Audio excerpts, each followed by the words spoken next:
wajah-Mu dan berseru. Di dalam 1 Timotius 1 ayat yang ke-18 dan 19, di mana Paulus mengingatkan Timotius hubungan antara iman dan hati nurani.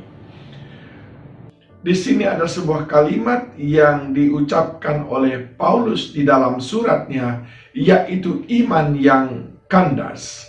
Setiap orang yang gagal menjaga hati nurani yang murni, maka dia pasti memiliki iman yang kandas.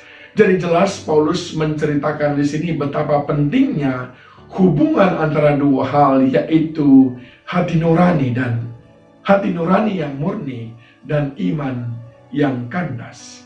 Tentu saja hati nurani yang murni dimaksudkan di sini adalah hati nurani yang terus digerakkan, dikendalikan oleh Roh Kudus tanpa dicemari oleh hal-hal lain yang berbau ataupun bersifat ambisi ataupun nafsu keduniawian, tetapi sepenuhnya berbicara tentang hati Allah yang ada di dalam hati kita.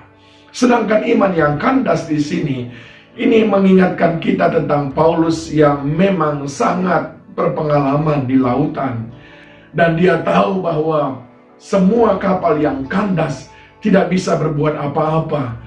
Demikian halnya iman yang kandas tidak bisa berbuat apa-apa. Padahal mestinya iman itu menggerakkan, memindahkan gunung. Padahal iman itu mestinya mampu menggerakkan yang mati menjadi hidup kembali, yang sakit menjadi sehat, yang tidak ada menjadi ada.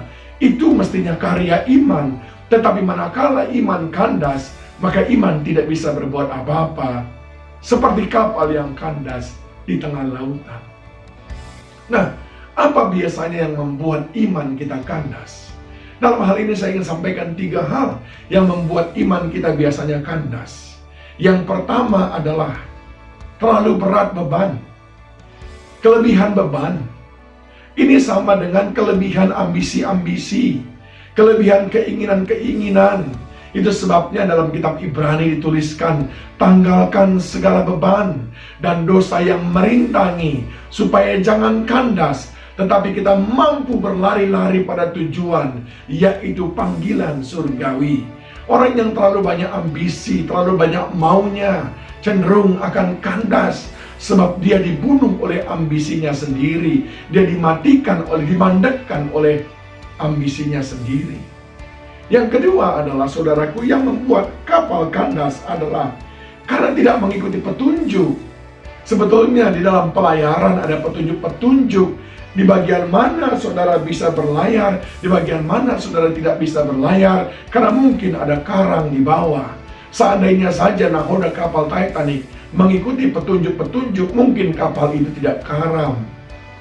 Iman yang kandas adalah iman yang dimiliki oleh orang-orang yang tidak lagi berjalan sesuai dengan kehendak Allah, tapi mulai dikendalikan oleh keinginan dirinya sendiri.